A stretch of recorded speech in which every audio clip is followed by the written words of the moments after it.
Welcome everyone to Improving Household Financial Preparedness for Disasters webinar. My name is Anita Cunningham. I'm with the North Carolina Disaster Response and Resilience Network. As we gather here today, let's embark on a journey to fortify our financial resilience in the face of unseen disasters. Financial preparedness ensures resilience. It minimizes the impact of disasters and enables individuals and communities to recover more effectively. It's crucial during disasters because it provides a safety net and empowers individuals and communities to withstand the economic shocks caused by unexpected events. When disasters strike, whether natural, such as hurricanes, floods, or earthquakes, or human-made, such as economic downturns or pandemics, they can disrupt livelihoods, damage property, and strain financial resources. These are some of the areas we will address today. Again, thank you for coming, and I'll turn it over to Tessa Barron. Hello, thanks, Nita. My name is Tessa Barron.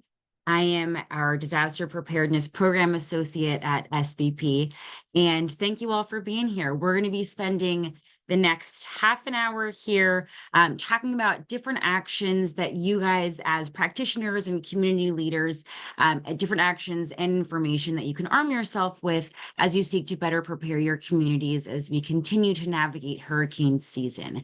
We are pretty far into the month at this point, and again, this is our first month of hurricane season. So we wanted to go ahead and start this series with different things in the financial preparedness realm to arm yourselves with. So we'll go ahead and get started here. A couple housekeeping items, though, before we get into the content, is that we have the chat function going, so you're welcome to introduce yourself and your organization throughout the presentation today. But you'll also see if you toggle over that there's a Q&A box. And so we ask if you do have questions that you go ahead and drop them in the Q&A box as opposed to the chat, just in case it gets lively. We don't want to miss any questions that folks have. I'll do my best to answer questions throughout the presentation, but we are going to have a little chunk of time once we wrap up solely dedicated to Q&A. So you're welcome to save your questions till the end. And with that, I'll go ahead and get us started. So I first wanted to take just a moment to give a little bit of background about SBP, who we are as an organization, and what our main scope of work is. We are a disaster response, resilience, recovery organization, and we work in the disaster space across the spectrum, working to shrink the time between disaster and recovery. We got our start after Hurricane Katrina. So that was about 2 decades ago at this point. And in our early days, we focused solely on rebuilding and getting folks back into safe, sanitary, and secure housing. Since then, our top leadership recognized, well, again, with our mission being to reduce the time between disaster and recovery, we really have to get proactive and we have to get ahead of disasters. And so if you could see my screen here, I'm circling our 5 different program areas. So we expanded to being just a rebuild organization to doing work across the entire disaster cycle. So we have our build organization, which still makes up a large chunk of the work that we do, since it is still very important to get folks recovered and back in good living conditions post-event.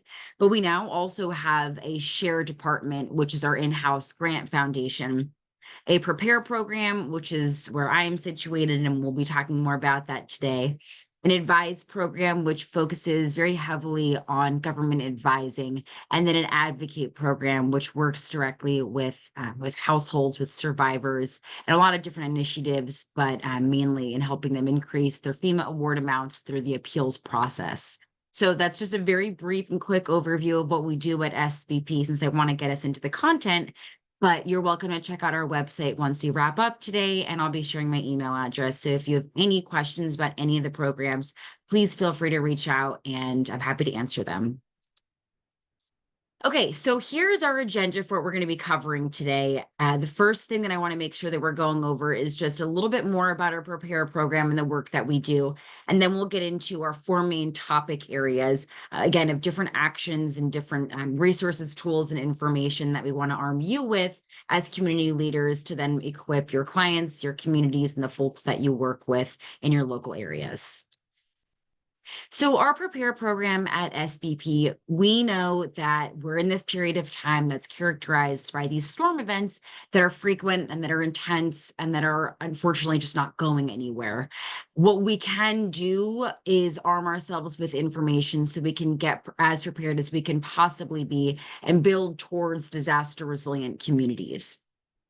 We work with a wide variety of different audience sets. So today, our practitioner audience, we also frequently work with households, that being both renters and homeowners, and a wide variety of other community leaders. So whether that's other nonprofits in the space or not in the space, and with different types of local governments to arm folks, again, with information needed to best get prepared. So ultimately, we can keep ourselves, our households, our communities as a whole safe. So I just got a little bit ahead of myself here, but here are our main audience sets. So again, a lot of work with households, whether that's webinars like the one that we're doing today, and also we have a wide variety of different resources, printable guides and checklists and e-learnings and things of that nature. So very education heavy. We also do a lot of work with small businesses focused on business continuity to help prepare businesses of wide variety of different sizes, from small local businesses to larger corporations, to increase their preparedness. And again, community leaders is one of our main audience sets. So getting into our content here, the first thing that's most important for us to wrap our heads around, and I did allude to this earlier, but it's this fact that our risks are changing. And so again, we're in this period of time that's characterized by these storm events that are just very pervasive. And so the impetus is really on us to get ourselves and our communities prepared, because these storms aren't going anywhere. So I will share that typically we pushed out our top recommendation for understanding risks at the local level was this really great tool called Risk Factor. I'm sharing today instead this North Carolina specific tool for two reasons. The first is, unfortunately, Risk Factor is no longer free, but I do recommend that folks do still check it out, because you can get a 30-day free trial, so a free window.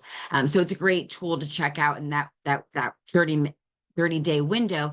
But this tool that I would direct your attention to is North Carolina specific. And so this is from the North Carolina Resilience Exchange. And this is a tool that was developed by the state of North Carolina, but it's a site with many tools that's maintained by the North Carolina Office of Recovery and Resilience. And this is a really great starting point for us here, because it shows risks at the county level. So it shows really great and comprehensive information for a wide variety of hazards across the entire state. So we're talking about things like extreme heat and drought and flooding and sea level rise and a whole bunch more. So I definitely encourage you to check that out. This is a free resource that's available to you. And because disasters happen to us locally, we want to make sure that we're aware of information at the local level. And so as I have screenshotted here, this shows information about different climate projections, again, for those different hazard events that I was just listing off. And then also, if you go to your specific county, you can see specific vulnerability maps. So it's a really interesting and wonderful tool that I encourage you to check out. So moving along here, we're going to be spending a lot of time talking about recovery planning. And when I say recovery planning, that really is financial planning. So we know at SBP that the ability to be financially prepared really does underpin all aspects of recovery, but it is the piece that does frequently get left out of the puzzle. So this, again, is just a 30-minute session. This is an exploratory and introductory look into the different things that we want folks to consider when we're talking about financial preparedness. So again, just a snippet, a screenshot of our larger curriculum of what we cover, but I have bucketed out for us here the three main steps that go into disaster planning, what we at SBP consider the three main steps. So jumping down to step 2 and 3 here, I'm not going to get into too much detail on those today, since our main purpose is financial planning at the household level, but our larger curriculum does cover those more traditional actions that you think of when you think of disaster preparedness. So pulling together your emergency supplies kits and knowing your emergency evacuation routes, and guidance on sheltering and things of that nature. But what's most important for us today here is step one. And step one is financial preparedness. We want to make sure that families know how, should they get impacted from a disaster, they know how they're going to recover. And so we have this curriculum of the main different funding mechanisms, the main buckets that we want households to be aware of that they can tap into. Hopefully they can tap into if it makes, whatever makes the most sense for their family's financial situation post-event. So we have emergency cash. There are loan and credit options. Federal disaster aid. It's what folks mainly think about when they're considering recovery dollars and getting back into good repair post-event, and disaster insurance. So we're going to spend some time talking about that today. So the first is in savings. And when disasters strike, they are by nature unpredictable. And so because of that, we want to make sure that we're arming our communities with the information that they need to make disasters as predictable as possible. And so the first thing there is, families having savings set aside if they are able to. I know in this financial climate, it's a little bit difficult. There are certainly competing priorities, but if a family is able to set aside any savings, we really want to encourage them to do so because we don't know what type of impacts a disaster could bring. So we see unexpected things come up, like maybe long-term sheltering costs. Maybe someone, needs to set aside cash for sheltering for 2 to 3 days, but then they could be considering a long-term stay. So having the funds available for that.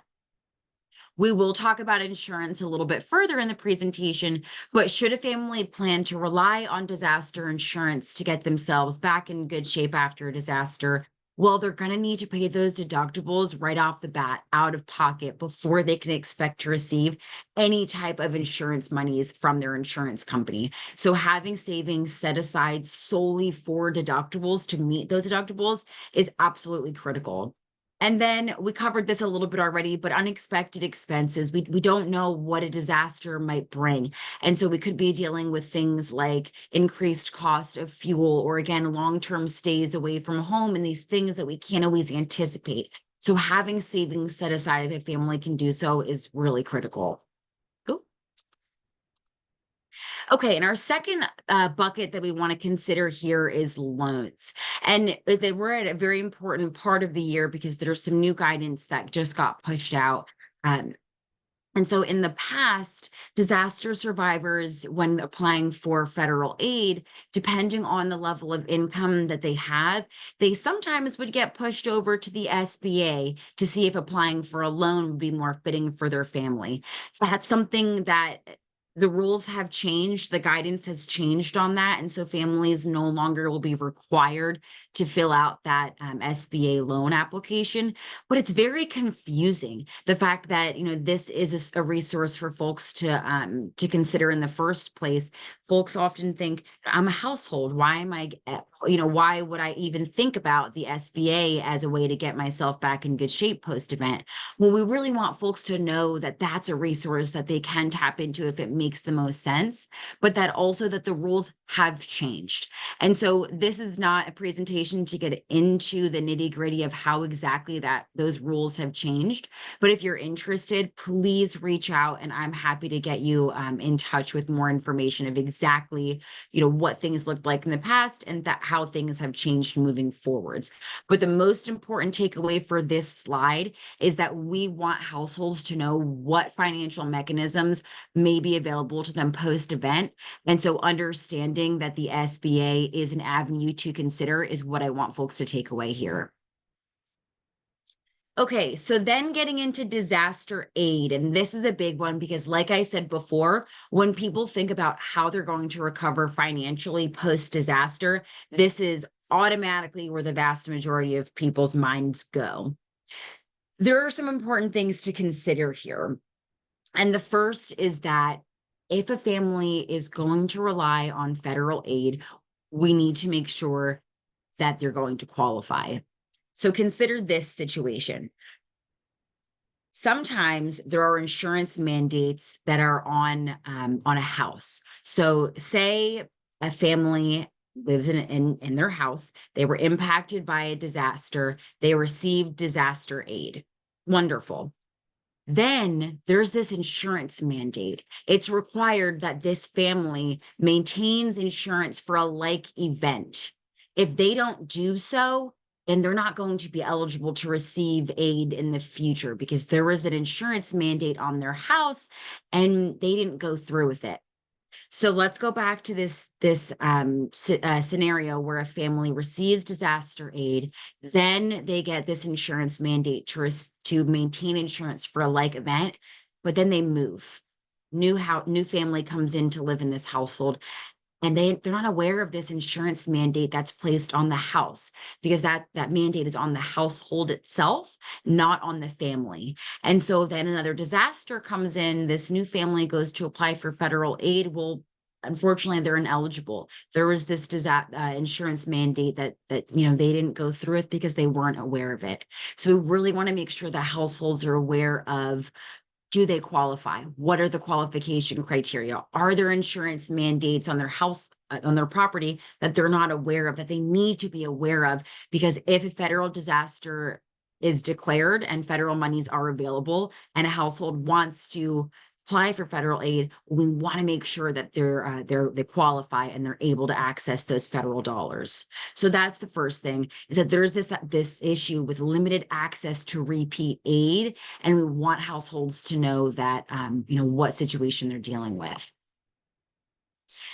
Another issue here is that not every disaster is going to meet that threshold that's going to trigger a federal disaster declaration. And so if that's the case, there are no federal dollars available for a family to then access. If a family does qualify, if there's no issues with previous insurance mandates on the household, if a disaster does trigger a federal disaster declaration and there are federal dollars available, a family does apply and there are no issues. Well, it's still going to take time for those monies to reach that household, for then that family to then use them to fund the recovery. And so we don't want to discourage people from applying for federal aid. We want people to take advantage of the federal assistance that's out there, but we also really want families to know about these other funding mechanisms so they can have more agency in their recovery. And so they're not sitting around waiting for federal dollars that hopefully will reach them if they do qualify, but might take a long time. So I know that's a lot when it comes to federal aid, but it's so important that people are aware of these qualification criterias and of these various different limitations if, again, they're planning on taking that route. And the last thing here, and I'm going to be pretty brief, but I do encourage you to check out our website at SVP. We have a very robust FEMA appeals program. But if a family does receive federal disaster aid and it's an insufficient amount, the money that they received is not going to take them as far as they otherwise could have in the recovery. Well, we absolutely want to encourage families to appeal the disaster aid decision so they can then maximize that award amount. It's a little bit of a convoluted process, which is why we have this very, again, robust FEMA appeals program, but I encourage you to check that out so you can learn a little bit more. Okay, so moving right along, the fourth bucket of recovery dollars that we really want folks to be aware of is disaster insurance. It is our top recommendation at SBP that everyone, no matter their level of risk, gets the right type of disaster insurance. And this statistic that I'm circling here really does a great job of not only speaking for itself, but of really underscoring the importance of getting disaster insurance. So we see here that if a family does receive federal dollars from FEMA, that the average amount that they can expect to receive is about $5,000 versus the average amount they can expect to receive from a flood insurance payout is just under $70,000. So, again, speaks for itself. The latter of the two, disaster insurance, is really going to take a family so much further in the recovery. And that's why we want people to be aware of this. So I'm not going to go into too much detail here because, again, this is just an exploratory look at what we're talking about when we're talking about disaster insurance. But we really want homeowners and renters alike to take time before disaster strike to understand what's in their policy. And this is what's in their homeowners or renters insurance policy. And I have bucketed out here the standard components of renters insurance, and the rest is standard components of homeowners. We want households to understand what is in their policy, what they are paying for, and conversely, just as important is understanding what's not in their policy. And I have flood bolded and in red here because that is a common exclusion. The vast majority of homeowners and renters insurance policies do not cover flooding.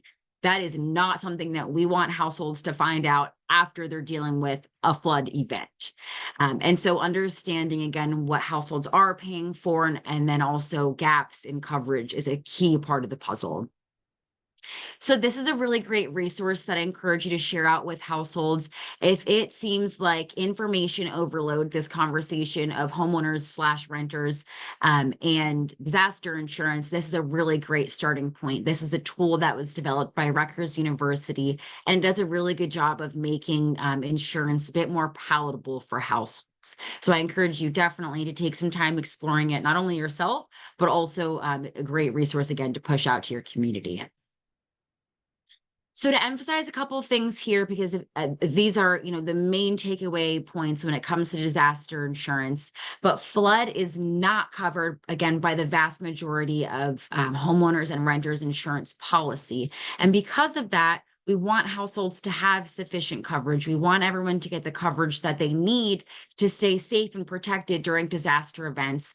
And so considering the time of year, we're talking about hurricane season, which often, we're dealing with floods and we're talking about hurricanes. Flood insurance is the best way to go. And that's available for homeowners and for renters. And to emphasize here, no matter what level of risk a household does have, whether they're in the mandatory flood insurance zone, meaning they need flood insurance, it's a requirement, or if they're not, we highly encourage that everyone does consider getting flood insurance coverage because that's going to give you your best level of protection against disaster, flooding, or hurricane disaster events. Okay, and so just have shown here that you can either take the federal route. So FEMA has the National Flood Insurance Program, and there are policies under NFIP, and then also private flood insurance options are increasingly becoming more popular. So if you're having conversations with folks in your community and they don't really know, they understand that maybe their homeowners or renters insurance is insufficient, but they don't really know where to go from there. Well, showing them that, look, there are two different ways that you can take, it's a really great, helpful starting point. And in addition to that, we have this really great checklist. And if you go on our website, we have a printable version that has some more options, but I've just pulled out the key ones here of where to begin. So first is taking a look at homeowners or renters insurance policy, looking to see, what is covered, what's not covered, and then going ahead and filling those gaps with the proper disaster coverage. Saving for deductibles. So coming back to this part of the conversation, if a household is going to rely on flood insurance, they need to pay for those deductibles out of pocket before they can expect to receive any type of payout from the insurance company. We talked about setting aside emergency cash, and then making a home inventory is another critical piece. And by home inventory, I mean pictures and videos of a household. So of the structure, so of the house itself, but then also of belongings in the household. Having that information on hand is going to help expedite the process of putting in an insurance claim, and also actually of applying for federal aid. So it's going to help a family go a long way post-event. And so just wrapping up this section here, I just want to emphasize this confusion point. And that is, say you're dealing in your community, you have a lot of households that have mortgages.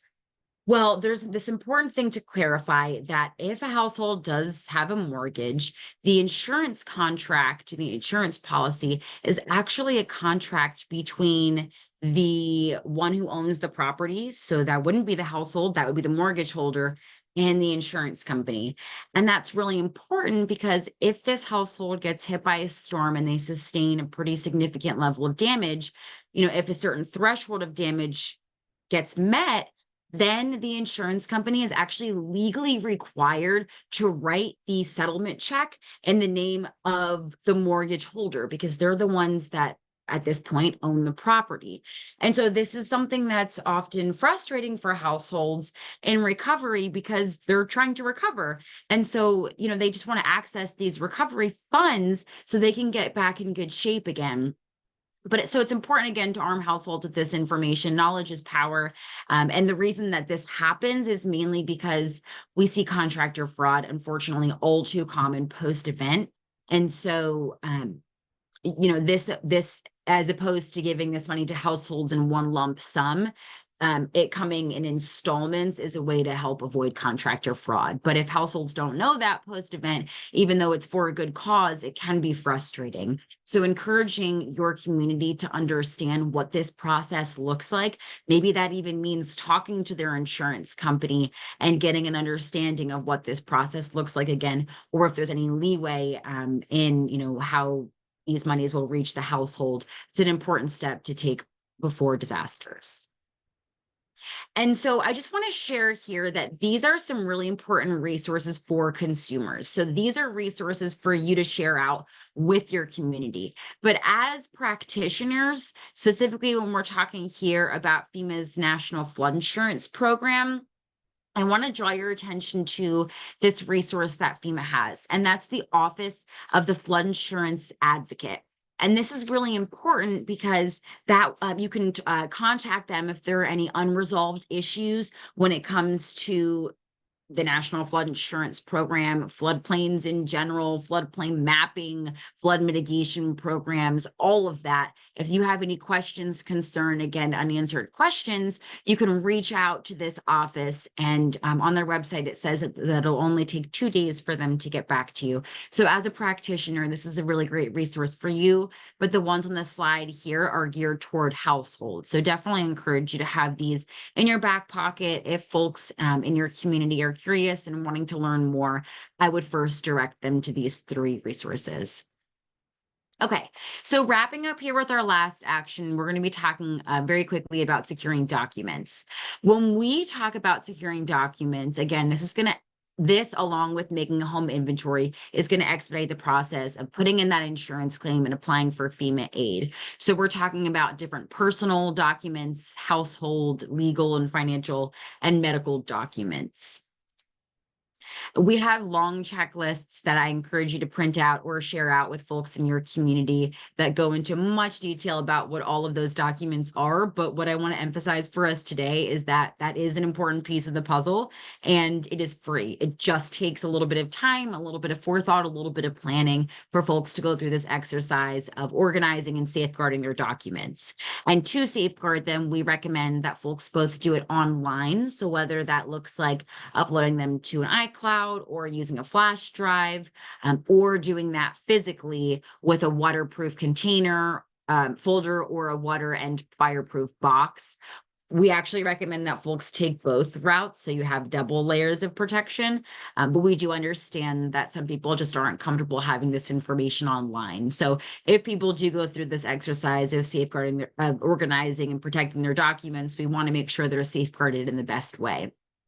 So with that, we are going to go ahead and wrap up. There is a brief 1-minute survey that will be sent out after the fact. If folks wouldn't mind taking that, it really helps us continue to shape presentation content and make it most additive for our attendees. But we're wrapping up, and I know we're just about at time, but I'll stay on for a few extra minutes if anyone has questions now, or if you think of anything later on today, tomorrow, rest of the week. My contact information is here, and I'll be happy to talk in more detail about anything that we covered today. So with that, I will pass it back over to you, Anita, or if anyone has questions, please feel free again to throw those in the Q&A box and we'll spend some time on that. Thank you, Tessa, so much for the presentation. I will just open it up to see if folks have questions.